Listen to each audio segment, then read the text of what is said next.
gratitude, and my reports all of it.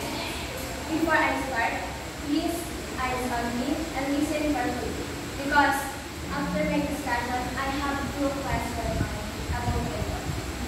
Okay, let's start. Communication is a two-way process that involves the exchange of message between the parties, the sender and the receiver. Communication process begins with the education, which refers to the generation of thought in the minds of senders. So guys, I will show you the elements of communication.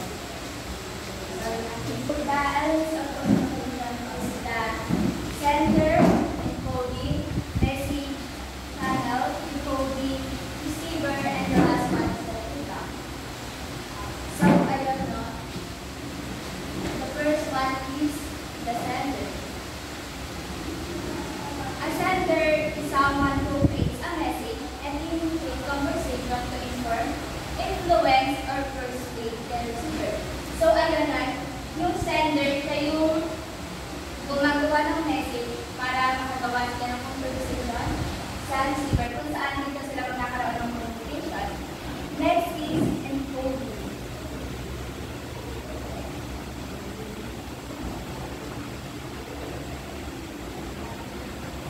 That encoding, the sender determines the messages they want to convey based on their knowledge and experience with the receiver. Ayun yung encoding dito lumabas sa sender kung saan nakabase siya sa knowledge and experience to sender sa bibigyan niya sa receiver. Then next is the message.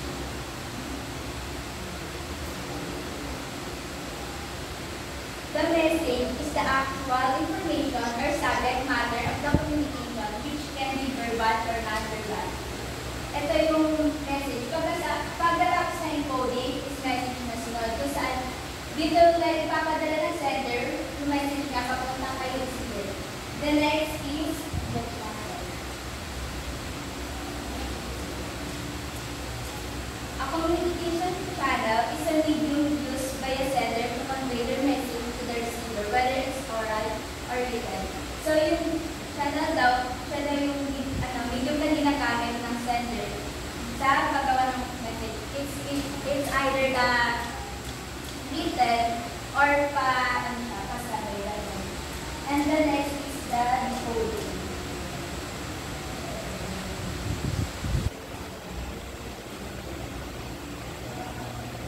Decoding is the process of converting encoded data back to its original state, which is performed by the receiver.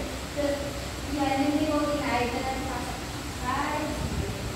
the next is the receiver.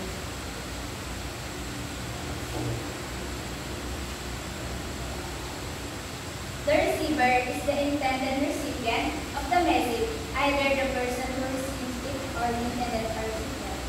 Yan, yung receiver, siya na yung pagsasanda ng sender ng message para magkaroon sila ng communication sa isang isa. And the last one, the important is the feedback. The top two connects the sender to the receiver in the communication process, thereby transforming the sender into the feedback receiver. So yung feedback, ito yung way ng communication nila. Kasi, pag si sender nag-send ng message kay receiver, pwedeng si receiver siya yung magbibigay ng feedback kay sender para doon magkaroon ng communication. Ito yung ating elements of communication process.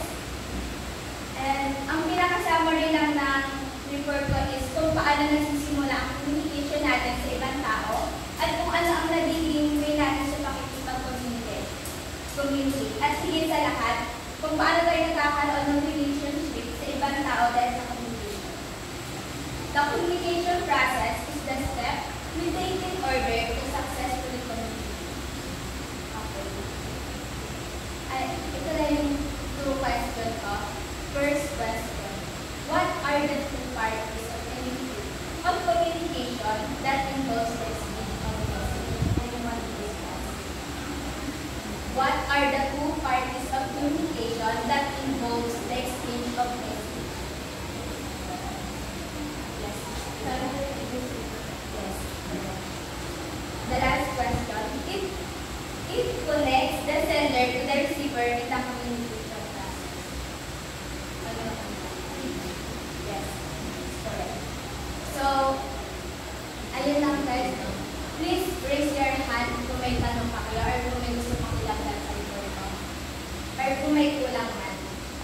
okay lang kahit anong diba?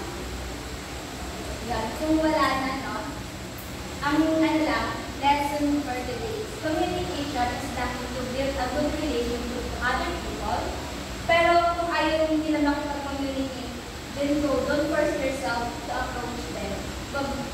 Huwag tayong mag-settle sa mess. Yun lang. Okay, kung wala nang tanong, that's all.